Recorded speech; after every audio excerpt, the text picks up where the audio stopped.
You don't know the impact of these things, and what they know, I still not figured this out.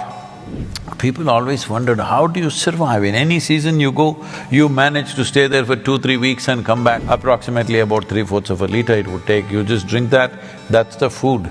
And you are so energized, means you don't need anything else for the whole day.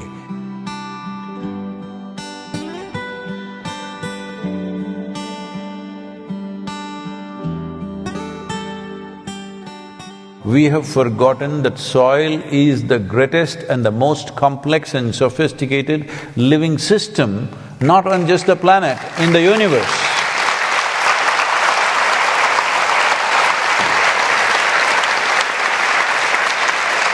It is not just on this planet, in this universe, in the known universe, we do not know anything like the topsoil of this planet.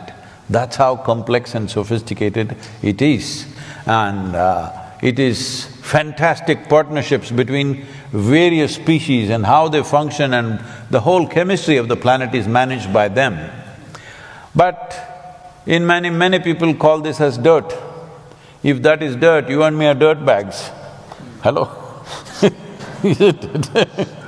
So, unfortunately, we are treating living things as inanimate things. Even inanimate things need to be treated with respect, but unfortunately, living entities we are treating like this because somebody has put this idea in our head that every other creature is here only to serve the human beings. I have spent lots of time in the jungles of India.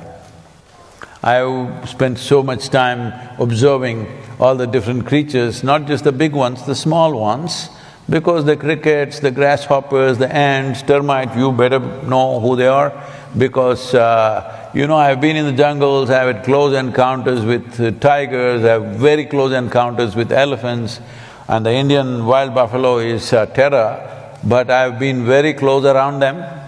After all that, when you come out of the jungle after 2-3 weeks, the only thing you really remember is the insects. Really.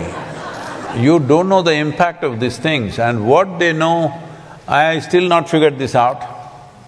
They'll be going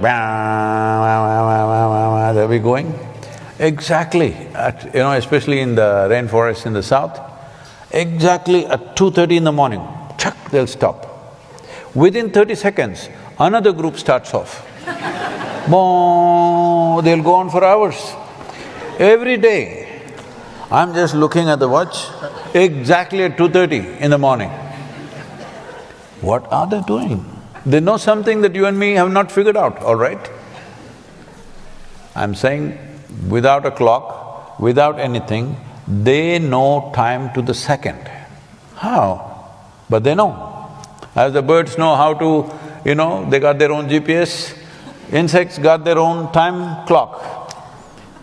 And exactly they know, and if you just observe them, today is going to rain. I am there in the jungle without any equipment, except what I'm wearing, there's nothing else. So, rain is an important part because if it starts raining in these southern Indian jungles, it can rain for 3 days non-stop, okay? So you better find a place where your bones will get wet, it's like that. So if you just observe the insects, they are all preparing for the rain, nothing, no cloud in the sky.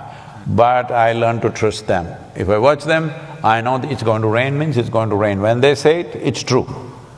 Meteorologists, the only two professions in the world where you can be wrong 50% of the time is either you're a weatherman or you're an astrologer.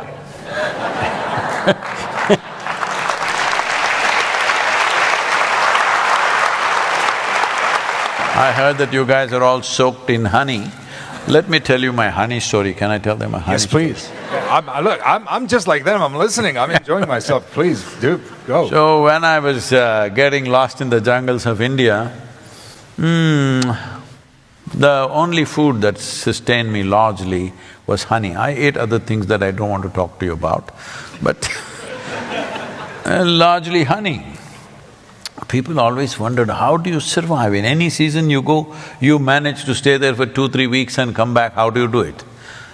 Simple, my trick was, normally we were riding a Czech Republic motorcycle at that time, okay? These days everything is sensitive, you can't say anything as it was. You can say Thomas here. So, we were riding a Java or a SD, so it has a petrol tube. Normally you need 7–8 inches of petrol tube, but I always put extra, about 15–16 inches of petrol tube, because it gets hard, you can keep cutting it and putting it on. The rubber gets hard. And this is also for my honey, so when I park the motorcycle in the forest and cover it up with all branches and stuff, I pull off the petrol tube and put it in my pocket and go. So I climb up the tree and the hill, I don't know what kind of honeybees you have here, I have no experience of this. There we have what is called as black bees. They are this big, about 1.5 inches long, and honey is fantastic in the Western Ghats because the variety of vegetation there is probably like no other in the world. The number of species of plants there is like nothing else in the world.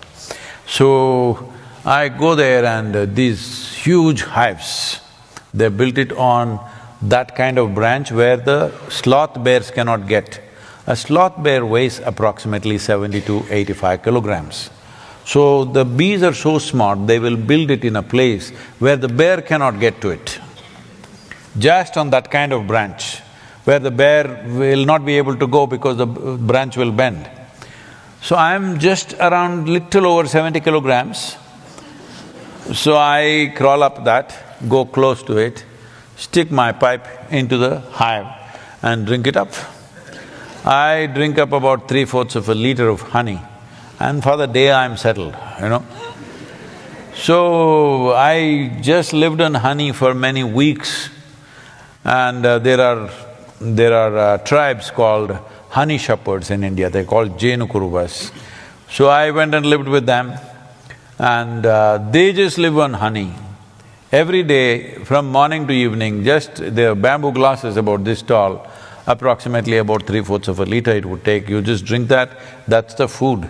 And you are so energized, means you don't need anything else for the whole day. You're climbing trees, you're doing all kinds of crazy things, but it takes care of you, 1 liter of honey.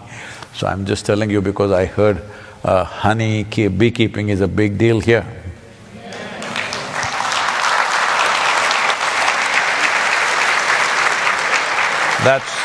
That's probably one of the smartest things that you've done in your country. It will pay.